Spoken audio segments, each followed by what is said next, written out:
গত জুলাই আগস্টের গণঅভ্যুত্থানের পূর্ণতা আসবে গণতন্ত্র প্রতিষ্ঠিত হলে। ফ্যাসিবাদের পতন হয়েছে এটা যেমন নিশ্চিত, গণতন্ত্র প্রতিষ্ঠা করার অন্যতম লক্ষ্য হচ্ছে একটি নির্বাচিত সরকার, গণমানুষকে ভোটাধিকার ফিরিয়ে দেওয়া। গত 15 বছর ধরে বাংলার মানুষ তার পছন্দের প্রার্থীকে, পছন্দের মার্কাকে, পছন্দের দলকে তারা ভোট দিতে পারে নাই।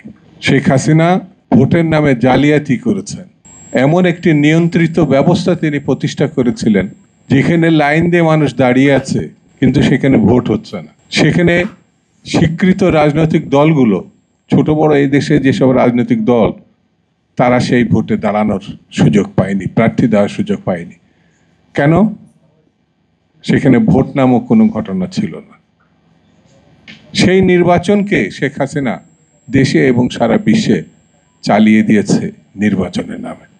আর পার্শ্ববর্তী একটি দেশ, গণতন্ত্রের মুখোশধারী দেশ, এই নির্বাচন, তথাকথিত নির্বাচনকে স্বীকৃতি দিয়ে শেখ হাসিনা এবং আওয়ামী লীগের সভানেত্রী তৎকালীন তাকে ফুলের মালা দিয়ে অভিনন্দন জানিয়েছে।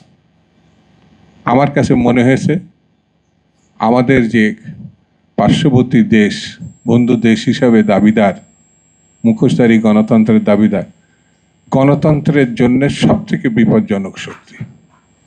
এই দেশ সম্বন্ধে আমাদেরকে সতর্ক থাকতে হবে। বন্ধুরা, এই দেশের বিএনপি সহ যেসব রাজনৈতিক দল দীর্ঘ গণতান্ত্রিক আন্দোলনে তারা রক্ত দিয়েছে, শহীদ হয়েছে, জেলে নির্যাতিত হয়েছে, আমার দুপাশে যারা আছেন তারা আমার সবাই এক কথায় জেলের সঙ্গী ছিলেন। আমি যেমন জেল খেটেছি তারাও জেল খেটেছে। আমাদের নেত্রী বেগম খালেদা জিয়া মিথ্যা মামলায় তথাকথিত বিচারের নামে তাকে 6 বছর জেলে রাখা হয়েছিল। যদি এই গণঅভ্যুত্থান আমরা সফল করতে ব্যর্থ হতাম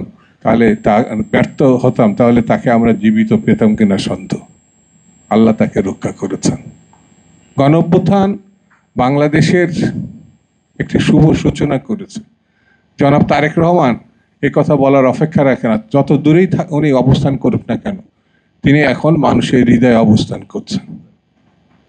তার প্রতি মানুষের যে আস্থা, বিশ্বাস, সমর্থন, এটা অভূতপূর্ব।